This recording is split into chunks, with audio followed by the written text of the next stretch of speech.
Hello मेरे प्यारे बच्चों, मैं हूं सुधीर पांडे और आप देख रहे हैं 100 times education the branch of knowledge.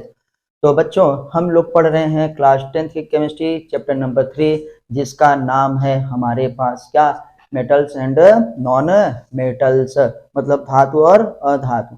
तो बेटा, पिछली वीडियोज में हम लोग देख चुके हैं क्या होती हैं धातुएं, क्या होती हैं अधातुएं और क्या होते हैं उप धातुएं, मतलब मेटालॉइड्स। इन सब के बारे में देख चुके हैं। आज हम कौन सा लेक्चर करेंगे? लेक्चर नंबर 3, जिसमें हम पढ़ेंगे धातुओं के रासायनिक गुण, केमिकल प्रॉपर्टीज ऑफ मेटल्स। तो बेटा, चालू करने से पहले आपसे रिक्वेस्ट है कि प्लीज जल्दी से चैनल को सब्सक्राइब कर दीजिए। जिन्होंने सब्सक्राइब ना किया हो बेटा, देखिए रेड कलर में सब्सक्राइब लिखा है, उसको दाबेंगे आप तो एक घंटी आएगी, घंटी को दाबिए, फिर क्या है ऊपर 3 ऑप्शन आएंगे, सबसे ऊपर वाला ऑप्शन ऑल कर दीजिए। उससे क्या होगा, जैसे हम वीडियो अपलोड करेंगे वैसे ही आपके पास नोटिफिकेशन सूचना जाएगी कि वीडियो अपलोड हो चुकी है और आप सबसे पहले जल्दी से देख पाएंगे। आपसे रिक्वेस्ट है कि प्लीज़ वीडियो पूरा देखा करिए, पूरा देखने से ही आपको समझ में आएगा, उसको छोड़िए मत और एनसीईआरटी जरूर पढ़िए। तो चलिए बच्चों, चालू करते हैं। रिएक्शन ऑफ क्या है, मेटल्स, मतलब हमारे पास रासायनिक गुण में हम लोग क्या पढ़ते हैं, रासायनिक अभिक्रियाओं को ही पढ़ते हैं। तो बेटा, आज देखते हैं धातुओं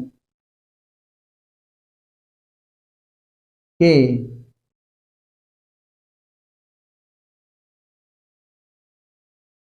रासायनिक गुण, केमिकल प्रॉपर्टीज ऑफ क्या है, मेटल्स। तो क्या रासायनिक गुण धर्म। तो इसमें बच्चा हम लोग क्या पढ़ते हैं, हम लोग इसमें पढ़ते हैं सीधे सीधे किसकी बात करते हैं, हम लोग पढ़ते हैं यहाँ पे कि किस प्रकार से धातुएं अभिक्रिया करती हैं, किससे अभिक्रिया करती हैं। तो बहुत सारी चीज़ों को हम लोग पढ़ेंगे, तो सब केमिकल रिएक्शन के बारे में ही पढ़ा जाता है। तो हमारे पास धातुएं हैं और धातुओं में हम लोग देखते हैं, पहली रिएक्शन देखेंगे, रिएक्शन विथ ऑक्सीजन। क्या है? रिएक्शन विथ ऑक्सीजन बच्चा, मतलब धातुओं की ऑक्सीजन से अभिक्रिया, ऑक्सीजन से अभिक्रिया।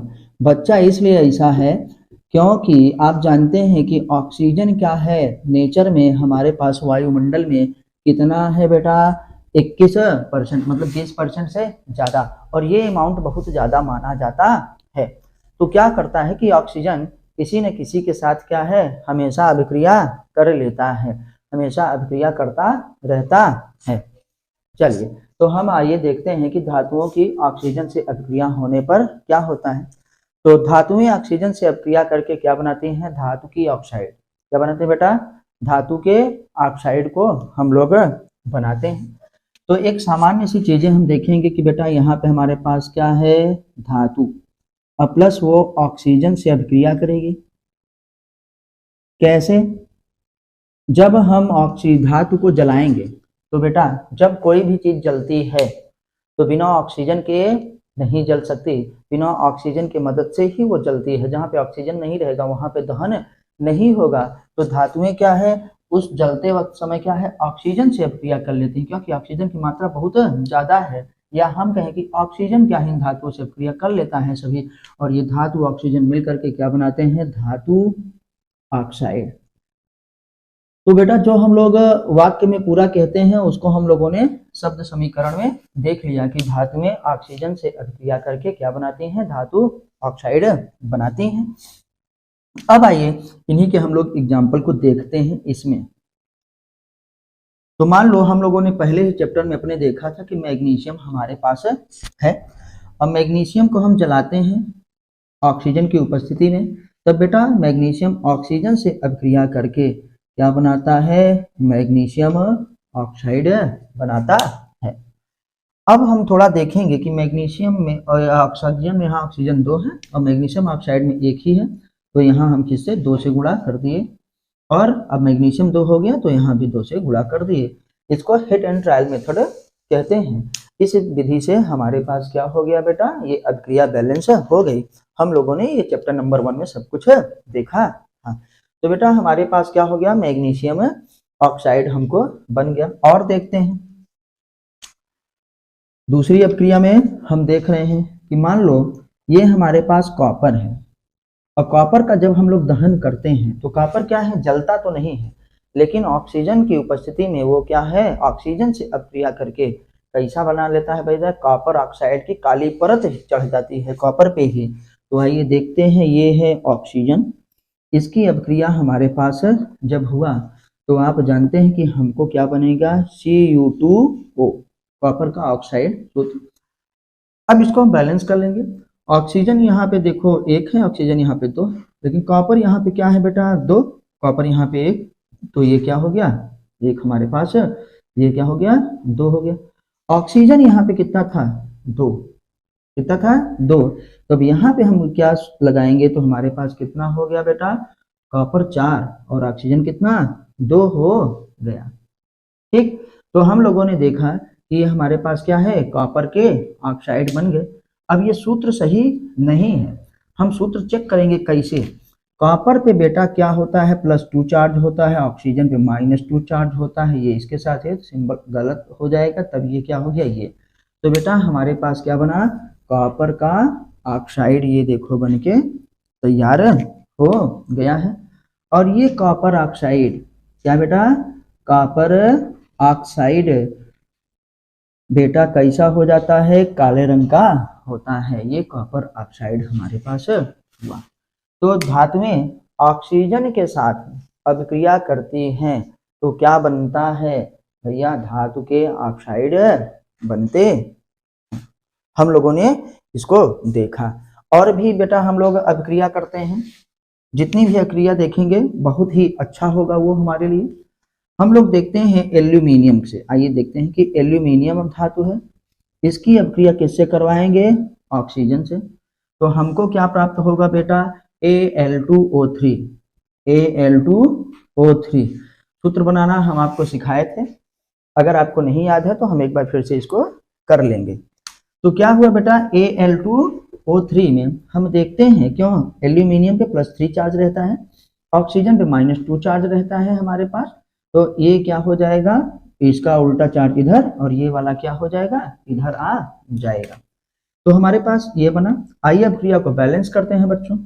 ऑक्सीजन यहाँ पे एल्यूमिनियम कितना है, हमारे पास है 2, एल्यूमिनियम यहाँ पे कितना है 1, ऑक्सीजन यहाँ पे देखो कितना है 3, यहाँ पे 2। कैसे करेंगे, इस 3 वाले का गुणा इधर कर दें, 3 दूनी 6, तो इधर क्या कर दूंगा, 2 से गुणा, तो 2 3 देखो ऑक्सीजन 6, एल्यूमिनियम बेटा कितना हो गया, 2 दूनी 4, तो हमने ये देखो 4 लिख दिया। अब ये अभिक्रिया क्या है, बैलेंस है, तो इसे हम एल्यूमिनियम क्या है, ऑक्साइड कहते हैं, इसे एल्यूमिना कहा जाता है। तो बेटा ये हमारे पास हुआ। और देखते हैं एक और, चारों हम इसलिए लिख रहे हैं 4 अभिक्रिया, अभी आपको बताते हैं कि इसमें हम करने क्या वाले हैं, किस प्रकार से धातुएं ऑक्सीजन के साथ अभिक्रिया करके धातु ऑक्साइड बनाते हैं। बेटा ये धातुओं के कौन से रासायनिक गुण में पहला पॉइंट है, पहले हेडिंग। ये है महाराज जिंक, ये ऑक्सीजन के साथ क्या है, अभिक्रिया किया। ऑक्सीजन जानते हैं अणु के रूप में रहता है, O के रूप में नहीं, O2 के रूप में रहेगा। जब ये किया तो क्या बना, ZnO बना, जिंक ऑक्साइड। बैलेंस करने के लिए बेटा यहाँ 2 से गुणा किए ना, और यहाँ भी हम लोगों ने 2 से गुणा किया था, तो ये क्या बन गए, जिंक का ऑक्साइड हमारे पास बन गया। ये तो आप देखिए कि जब कॉपर में हमारे साथ ये थोड़ा सा, जब मैग्नीशियम के साथ ऑक्सीजन अभिक्रिया करता है तो इसमें थोड़ा सा ब्लूइश कलर का, मतलब थोड़ा नीले कलर की परत चढ़ती है। जब ऑक्सीजन क्या है, कॉपर के साथ अभिक्रिया करता है तो कॉपर का ऑक्साइड बनता है, ये काले रंग का होता है। किसके रंग का, काले रंग का हमारे पास होता है। तो हम लोगों ने ये देखा कि एल्यूमिनियम भी और हमारे पास क्या है, जिंक भी इसी प्रकार की अभिक्रिया करके धातु के ऑक्साइड बनाते हैं। जिनको बच्चों ये नोट करना हो नोट कर लें, नहीं जिनको स्क्रीनशॉट लेना हो स्क्रीनशॉट ले लें। फिर हम जो है आगे बढ़ते हैं और देखते हैं कि हमारे पास और हमको क्या पढ़ना है। चलिए, तो हम आशा करते हैं कि आपने स्क्रीनशॉट ले लिया होगा। तो बेटा देखो, जो ये धातु के ऑक्साइड बने हैं, जैसे magnesium oxide, copper oxide, aluminium oxide, zinc oxide, ये सब क्या होते हैं, क्षारीय प्रकृति के होते हैं। तो धातु के ऑक्साइड की प्रकृति क्या होती है, धातु के ऑक्साइड क्षारीय प्रकृति के होते हैं, ये जरूर याद रखिएगा, हम यहाँ पे लिख रहे हैं। धातु के ऑक्साइड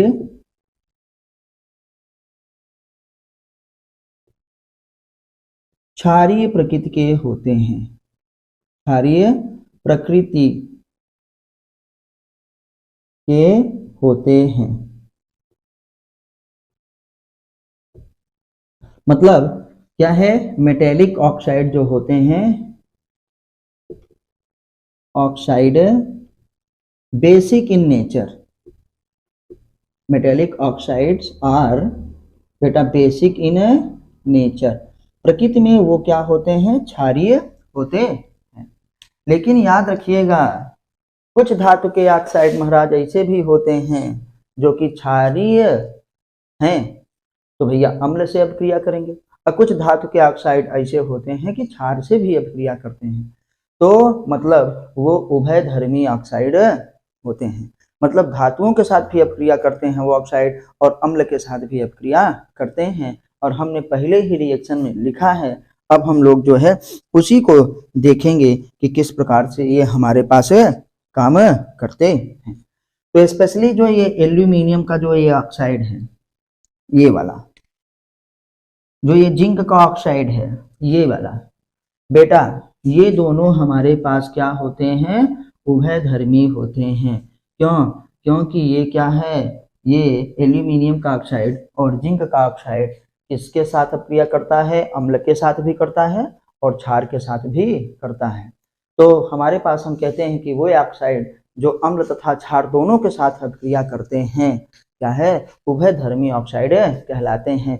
सामान्यतः बच्चों याद रखिएगा कि धातु के ऑक्साइड बउआ क्या होते हैं, क्षारीय प्रकृति के होते हैं, और अधातुओं के ऑक्साइड अम्लीय प्रकृति के होते हैं।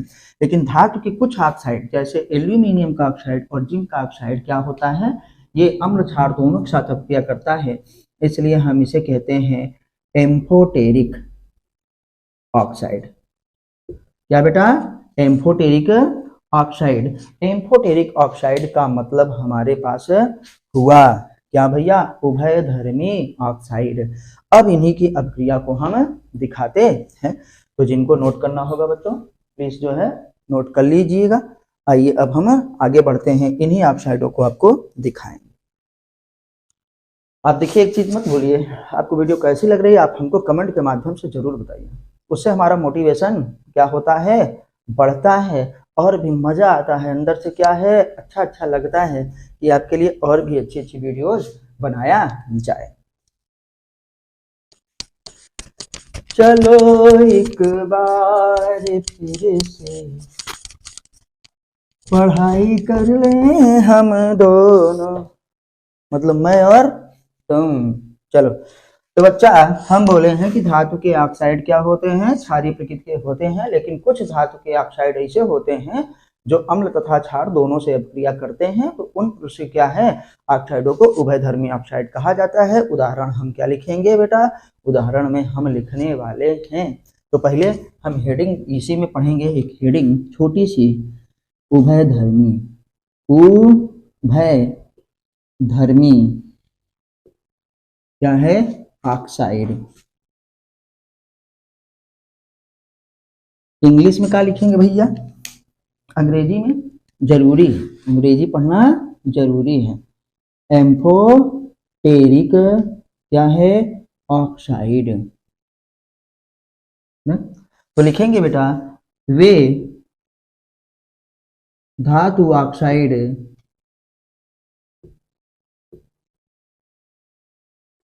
जो अम्ल तथा क्षार दोनों के साथ अभिक्रिया करते हैं,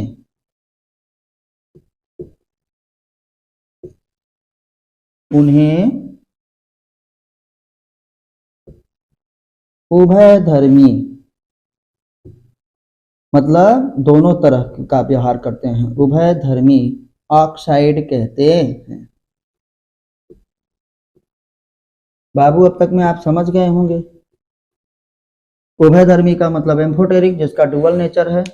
जब अम्ल के साथ अपक्रिया करेगा तो इसका मतलब क्षार की तरह व्यवहार कर रहा है, और जब क्षार के साथ अपक्रिया करेगा तो इसका मतलब अम्ल के साथ क्या है, अपक्रिया कर रहा है, तो क्षार की तरह व्यवहार करेगा। जब क्षार से अपक्रिया करे तो इसका मतलब अम्ल की तरह व्यवहार कर रहा है। तो जो क्या है, दो दो तरीके के व्यवहार करे। एम्फोटेरिक, जैसे हम लोग ने एम्फीबियंस पढ़ा है कि वो क्या रहते हैं, एक्वाटिक भी होते हैं, टेरेस्ट्रियल भी होते हैं, जल में भी रहते हैं, थल में भी रहते हैं। तो जो दो जगह रहे तो उसे एम्फोटेरिक कहते हैं। एग्जाम्पल में क्या लिखेंगे बच्चा, एग्जाम्पल में हम लोग लिखेंगे किसके, एल्यूमिनियम का ऑक्साइड, का ऑक्साइड, और कहा जाए जिंक का ऑक्साइड।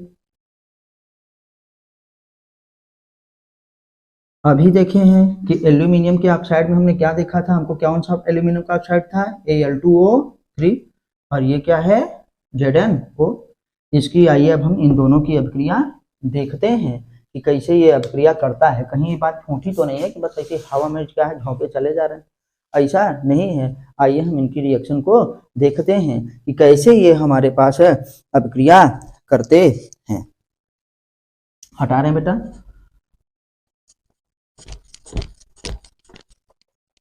उभयधर्मी ऑक्साइड की अब रिएक्शन को देखेंगे। चलिए, तो बेटा हमारे पास है Al2O3, और ये अभिक्रिया किससे किया, HCl से। किसके साथ है, HCl के साथ है अभिक्रिया करता है। तो आइए हम देखते हैं कि हमारे पास बेटा क्या बनता है। तो आप जानते हैं कि जब हमारे पास ये अभिक्रिया करेगा तो ये जो एल्यूमिनियम है किसके साथ, Cl के साथ, अभी दिखा दे रहे हैं आपको, इसके साथ होके अलग हो जाएगा ताकि हाइड्रोजन और ऑक्सीजन मिलके जल बनाए। तो एल्यूमिनियम हमारे पास है, और एल्यूमिनियम और क्लोरीन का हमारे पास जो प्रोडक्ट होता है AlCl3, एल्यूमिनियम क्लोराइड। क्या कहते हैं बेटा, एल्यूमिनियम क्लोराइड। और यहाँ पे हाइड्रोजन और ऑक्सीजन है, फिर ये दोनों आपस में मिल करके क्या बना लेंगे, जल। क्या बना लेंगे, जल, H2O। ठीक, अब हमने आपको ये दिखा दिया, आप ऐसे जानेंगे कि आखिर क्या बनता है, क्या निकलता है, क्या बनता है। तो रिएक्शन कभी याद नहीं करनी पड़ेगी, आप समझ लीजिए।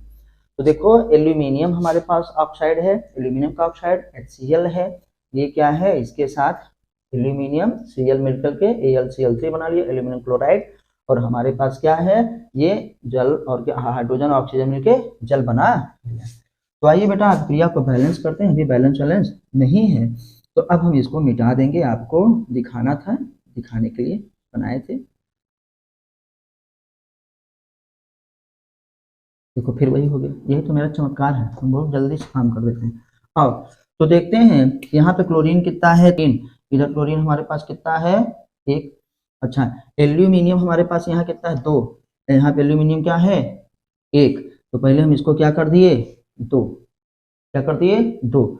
तो देखो एल्यूमिनियम 2 यहाँ, एल्यूमिनियम 2 यहाँ, इस एल्यूमिनियम को 2 करने के चक्कर में क्लोरीन कितना हो गया, 6, 2 तिहाई 6। तो बेटा कहाँ क्लोरीन है, यहाँ क्लोरीन है 1, इधर 6 से गुणा कर दिया तो क्या हो गया, क्लोरीन भी हमारे पास 6 हो गया। अब इसके चक्कर में गड़बड़ा आ गया, हाइड्रोजन हो गया 6, हाइड्रोजन यहाँ कितना है, 2। तो हाइड्रोजन बेटा यहाँ पे कितना करते रहे हैं, 3 दूनी 6। अभिक्रिया अगर ध्यान से देखो तो क्या हो गई, बैलेंस। क्या हो गई, बैलेंस। ये देखिए हमारे पास धातु का ऑक्साइड क्या है, अम्ल की में इसके साथ अभिक्रिया कर रहा है, और क्या है, साल्ट, और क्या है जल बनाता, वाटर का फॉर्मेशन करता है, लवण और जल बनता है। तो इसका मतलब अम्ल से जो अभिक्रिया करता है ये क्या है, क्षार की तरह काम कर रहा है। अब एक हम दूसरा देखेंगे कि यही जो हमारे पास है एल्यूमिनियम कैसे अभिक्रिया करता है क्षार के साथ, आइए उसको भी देख लेते हैं, इसको आप नोट कर लीजिएगा। Al2O3 है, और ये अभिक्रिया किससे कर रहे हैं, अब क्षार के साथ, NaOH, sodium hydroxide, sodium hydroxide की तरह बेटा ये हमारे पास काम करेंगे। अब आते हैं, हमको साल्ट और क्या है, वाटर प्राप्त करना है। तो एल्यूमिनियम न, और ये हमारे पास क्या है बेटा, ये एल्यूमिनियम, ये सोडियम, आपस में जब अभिक्रिया करते हैं तो एक चीज बनता है Na2AlO2। तो बेटा ये हमारे पास Na2AlO2 बनता है। अभी देखो ये नहीं है, अभी इसको नहीं लगाएंगे, NaAlO2 बना, इधर भी एक सोडियम था, इधर भी क्या है एक सोडियम हमारे पास, और उसके बाद हमारे पास बेटा प्राप्त होता है H2O। ये चीज हमको मिला। अब हम इसमें अभिक्रिया को क्या कर लेंगे, बैलेंस करेंगे। तो आइए देखते हैं कि अभिक्रिया को हम कैसे बैलेंस करते हैं। इधर ऑक्सीजन बेटा कितना है 2 और एक क्या है 3, इधर भी ऑक्सीजन देखो कितना है अभी 3, मामला बराबर है। इधर बेटा 2 ऑक्सीजन, यहाँ 1 ऑक्सीजन, ये कितने ऑक्सीजन, ये 1 ऑक्सीजन, 2 या 2 ये कितना 4 1 5 ऑक्सीजन पूरा इसमें हुआ। यहाँ भी हमारे पास क्या हुआ 3 ऑक्सीजन ये और 3 और ये 2 से पूरा है तो 5 ऑक्सीजन। अब अभिक्रिया हमारे पास क्या है बैलेंस है। तो आप देखिए ये हमारे पास जो एल्यूमिनियम का ऑक्साइड है ये वाला क्या है, किसके साथ अभिक्रिया कर रहा है, अम्ल के साथ कम कर रहा है। तो इस समय ये क्या है क्षार की तरह व्यवहार कर रहा है, क्षार की तरह व्यवहार कर रहा है। अब इसमें ये क्षार के से साथ अभिक्रिया कर रहा है तो इसका मतलब ये किसकी तरह व्यवहार कर रहा है, अम्ल की तरह। क्या है, अम्ल की तरह। तो यही तो हमने देखा था कि जो हमारे पास धातु के ऑक्साइड अम्ल तथा क्षार दोनों की तरह व्यवहार करते हैं तो उनको हम लोग एम्फोटेरिक ऑक्साइड कहते हैं या उभयधर्मी क्या है ऑक्साइड कहते हैं। इसी प्रकार से बेटा क्या है जिंक भी किसके साथ अभिक्रिया करता है, अम्ल और क्षार दोनों के साथ करता है। चलिए हम आपको उसको भी दिखा देते हैं, एक देख लेंगे अपना काम हो जाएगा। तो इसको हटा देते हैं, जिनको नोट करना हो वो नोट कर सकते हैं। तो बेटा देखते हैं कि जिंक भी हमारे पास एम्फोटेरिक है कि नहीं। तो उभयधर्मी में दूसरा देखेंगे किसकी बात कर रहे हैं, जिंक के ऑक्साइड की। ये है बेटा ZnO। जब ये अभिक्रिया हमारे पास कर रहा है किससे, H2SO4 से, एक अम्ल है, तनु अम्ल है। तो आप जानते हैं कि ये हमारे पास क्या बनाएगा बेटा, देखो जिंक यहाँ से निकल करके इसमें क्या है जुड़ जाएगा, हाइड्रोजन को हटा देगा। तो ये बेटा आपको एक बार दिखा देते हैं, ये देखो जिंक क्या है इसके साथ जुड़ के चला गया तो क्या बन गया ZnSO4, जिंक सल्फेट मतलब एक साल्ट बन गया। और H2O हमारे पास क्या बचा बेटा, जल प्राप्त हमको हुआ। तो देखो ये अम्ल है, ये धातु का ऑक्साइड इस समय किस तरीके का व्यवहार कर रहा है, क्षारीय प्रकृति की तरह, मतलब ये क्षार की तरह काम कर रहा है। अब आते हैं इसी में दूसरा देखते हैं कि जिंक हमारे पास क्या है ZnO, ये अभिक्रिया किससे कर रहा है बेटा, NaOH सोडियम हाइड्रोक्साइड के साथ अभिक्रिया करता है। और जब सोडियम हाइड्रोक्साइड के साथ अभिक्रिया करेगा तो हमको एक चीज ये बनाएगा, क्या बनाएगा आइए देखते हैं। तो ये बनाता है Na2ZnO2। तो हम लोग इसे कहते हैं बेटा ये प्राप्त हुआ हमको सोडियम क्या है जिंकेट प्राप्त हुआ और साथ में H2O भी बना। आइए अभिक्रिया को बैलेंस करते हैं कि अभिक्रिया बैलेंस है कि नहीं है। सोडियम इधर क्या है 2 है, सोडियम यहाँ पे क्या है 1 है, तो 2 से गुणा कर दिए, सोडियम हमारे पास 2 हो गया। अब आते हैं बेटा हम ये देखेंगे जिंक यहाँ 1 था, जिंक यहाँ पे भी 1 था, अभिक्रिया हमारे पास बैलेंस है, सोडियम और जिंक बैलेंस। अब हाइड्रोजन की ऑक्सीजन बात करते हैं, ऑक्सीजन यहाँ पे कितना है 2, यहाँ पे कितना है 3, यहाँ पे ऑक्सीजन देखो 2 एक क्या है 3।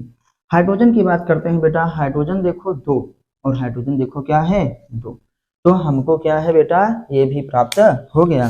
तो आपने देखा कि इस समय एक बार जिंक ऑक्साइड क्या है जब अम्ल से अभिक्रिया कर रहा है तो क्षार की तरह व्यवहार करता है, क्षार की तरह व्यवहार ये कर रहा है।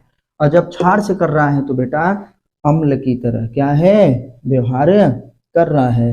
तो इसलिए हम लोग को कहा जाता है कि एल्यूमिनियम के ऑक्साइड तथा जिंक के ऑक्साइड क्या होते हैं, उभयधर्मी ऑक्साइड होते हैं। मतलब अम्ल तथा क्षार दोनों के साथ क्या है, अभिक्रिया करते। तो जिनको ये नोट करना है बच्चों वो नोट कर लें, फिर हम जो है और आगे बढ़ते हैं, इसको और भी देखते हैं, हटाते हैं। अब नेक्स्ट पॉइंट में हम देखेंगे कि जो हमारे पास धातु के ऑक्साइड हैं वो जल में अघुलनशील होते हैं। भैया जब धातुएं ऑक्सीजन के साथ अभिक्रिया करती हैं तो क्या बनाती हैं, धातु ऑक्साइड बनाती हैं। वो हमारे पास धातु के ऑक्साइड जो हैं अभी हमने देखा था कि वो क्या होते हैं, क्षारीय प्रकृति के होते हैं। लेकिन कुछ धातु के ऑक्साइड क्षारीय तथा अम्लीय दोनों प्रकृति के होते हैं, इसलिए उन्हें हम एम्फोटेरिक क्या है, मेटल ऑक्साइड कहते हैं, एम्फोटेरिक। अब हम लोग इसी में देखेंगे कि भैया जो हमारे पास दूसरा कि धातु के ऑक्साइड, धातु के ऑक्साइड जल में अघुलनशील होते हैं, शील होते हैं। अघुलनशील होते हैं का मतलब क्या होता है, मेटेलिक ऑक्साइड्स आर क्या है, insoluble. Metallic oxide are insoluble, soluble नहीं बेटा, इनसॉल्युबल इन वाटर, मतलब जल में अघुलनशील होते हैं। इसका मतलब हमारे पास ये हुआ। लेकिन किंतु परंतु फिर वही बात कि कुछ ऐसे भी होते हैं जैसे सोडियम और क्या है, पोटेशियम के ऑक्साइड जल में घुल करके क्या बताते हैं, बताइए, हमको हाइड्रोक्साइड देते हैं।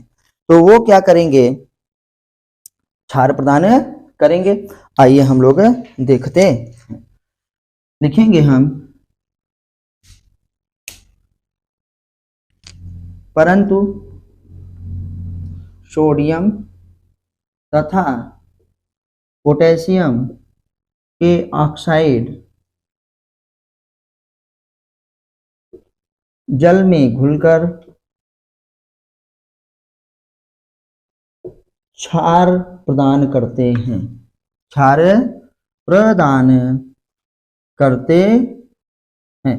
तो बच्चा याद रखिएगा, आपसे जनरली तो यही पूछा जाएगा कि धातु के ऑक्साइड जो होता है जल में अघुलनशील होते हैं, और फिर पूछ लिया जाएगा कि कौन से जो है धातु के ऑक्साइड जल में घुलनशील होते हैं, और जब घुलनशील होते हैं तो क्या देते हैं, तो बेटा वो क्षार प्रदान करते हैं। मतलब उस विलयन को क्षारीय बना देंगे, क्योंकि इसीलिए तो हम क्या है, इन लोगों को क्षारीय धातुएं भी कहते हैं, क्योंकि जल में घुलने के बाद उनका जो विलयन प्राप्त होगा वो क्षारीय प्रकृति का होगा। तो आइए देखते हैं हम लोग, ये है बेटा सोडियम का ऑक्साइड, इसको हम बउआ किस में डाले, जल में। जब जल में डाले तो ये क्या करेगा, देखो Na है, OH है, मिल गया, 2 हाइड्रोजन भी है ना, एक ऑक्सीजन यहाँ एक ऑक्सीजन यहाँ, इसको इधर खिसका दें, 2 ऑक्सीजन हो गया, 2 हाइड्रोजन 2 ऑक्सीजन। तो हम ऐसे काहे लिखें, हम लोग कैसे लिख सकते हैं इसको, Na क्या कर दें, OH, क्या हो गया, NaOH हो गया। सोडियम देखो 2 है तो यहाँ 2 से गुणा कर दिए। अब देखो हाइड्रोजन भी हमारे, सोडियम भी 2, ऑक्सीजन 1 1 2, ऑक्सीजन भी 2, हाइड्रोजन भी 2, ये क्या है, हाइड्रोजन भी 2। तो हमको बेटा क्या प्राप्त हो गया, ये हमको प्राप्त हो गया क्या, सोडियम हाइड्रोक्साइड। और अब जानते हैं आप कि सोडियम हाइड्रोक्साइड क्या होता है, बेसिक इन नेचर, एक बेस है, क्षार, क्या हो गया, क्षार हो गया। तो आपको नीचे और नहीं दिख रहा होगा, आइए इसको मिटा के एक अभिक्रिया हम लोग ऊपर लिखते हैं यहाँ पे। अब देखते हैं बेटा, ऐसे हमारे पास पोटेशियम क्या है, ऑक्साइड है, इसको बउआ जब हमने जल में घोला तो अब जानते हैं ये सॉलिड है। अब ये सब लिखने की हमको जरूरत है नहीं, क्योंकि आप लोग समझदार हैं, समझते हैं इतना, ये क्या है, लिक्विड है।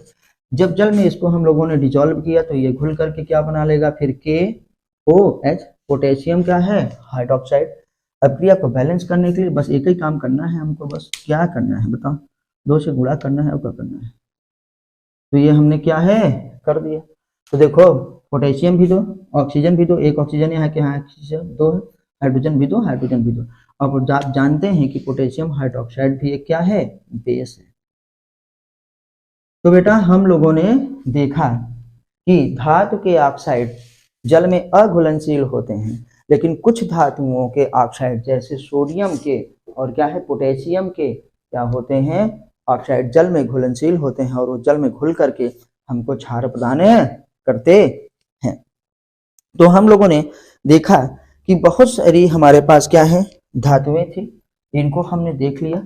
अब थोड़ा सा और बात करते हैं कि जो हमारे पास धातुएं हैं, हटाते हैं इसको, जिनको नोट करना होगा नोट कर लेंगे, स्क्रीनशॉट ले लेंगे। बच्चों प्लीज आपसे रिक्वेस्ट है कि पूरा वीडियो जरूर देखिए, चैनल को जो है सब्सक्राइब करिए, वीडियो को लाइक करिए, अपने दोस्तों के साथ शेयर करना तो बिल्कुल ना भूलें। दोस्त का भला करोगे तभी तुम्हारा भला होगा। तो ये बेटा हमारे पास है धातुओं की ऑक्सीजन से अभिक्रिया हम लोग देख रहे थे। तो थोड़ा सा और देखते हैं इसी में कि जो हमारे पास धातुएं हैं वो ऑक्सीजन के साथ अभिक्रिया करती हैं। कैसे अभिक्रिया करती हैं बेटा, कुछ धातुएं तो बहुत भयंकर अभिक्रिया करती हैं, जिन्हें हम लोग क्या कहते हैं, क्षारीय धातुएं। मतलब ग्रुप नंबर क्या है, 1 के, समूह संख्या 1 के तत्व में। जैसे हमारे पास बेटा क्या है, पोटेशियम और क्या है, सोडियम। ये सब इतनी क्या है क्रियाशील धातुएं हैं कि ये ऑक्सीजन के साथ क्या है तुरंत अभिक्रिया कर लेती हैं खट्टाक से और जल जाती हैं। हवा भी इनमें नहीं लगने पाती है। अगर हवा लग गई, हवा मतलब ऑक्सीजन प्राप्त हो जाएगा ना, और वो अभिक्रिया करके वहां पे आग लगा देंगे। इसलिए इनको हम लोग किस में कर रखते हैं, केरोसिन ऑयल में रखा जाता है। तो याद रखिएगा सोडियम तथा पोटेशियम धातुएं बेटा क्या होगी, खुले में रखने पर, खुले में रखने पर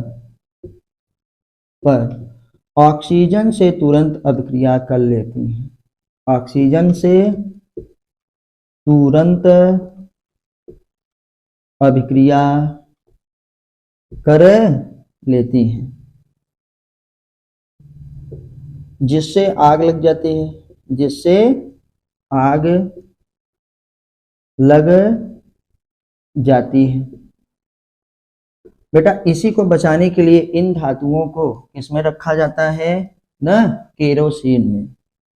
केरोसिन मिट्टी के तेल में डुबोकर रखा जाता है। काहे के लिए बेटा, ताकि वो ऑक्सीजन से अभिक्रिया ना करें, ताकि वो ऑक्सीजन से अभिक्रिया ना करें। इसलिए हम लोग क्या है सोडियम पोटेशियम वगैरह को क्या करते हैं, मिट्टी के तेल में क्या है डुबो करके रखा जाता है। और उसमें भी और भी अब होना है, इसमें वैक्स की कोटिंग कर दी जाती है कि ताकि वो डायरेक्ट पानी में भी रहे तो वहां पे अभिक्रिया ना करे। जैसे पानी में डालेंगे, धीरे धीरे जब वैक्स की कोटिंग हटेगी तब बेटा क्या है वो जल से क्या है अभिक्रिया करके आग लगाएगा ना, वहां पे हाइड्रोजन गैस निकलेगा। इतना तेज उष्मा निकलती है कि क्या है हाइड्रोजन भी पट पट करके क्या है बोलता है। तो हम लोगों ने इसको भी देख लिया। अच्छा अब जानते हैं कि जैसे हमारे पास बेटा है लोहा, आयरन वगैरह, ये सब तो जलते नहीं हैं, लेकिन जब लोहे के चूर्ण को क्या है, लोहे के चूर्ण को बर्नर की ज्वाला में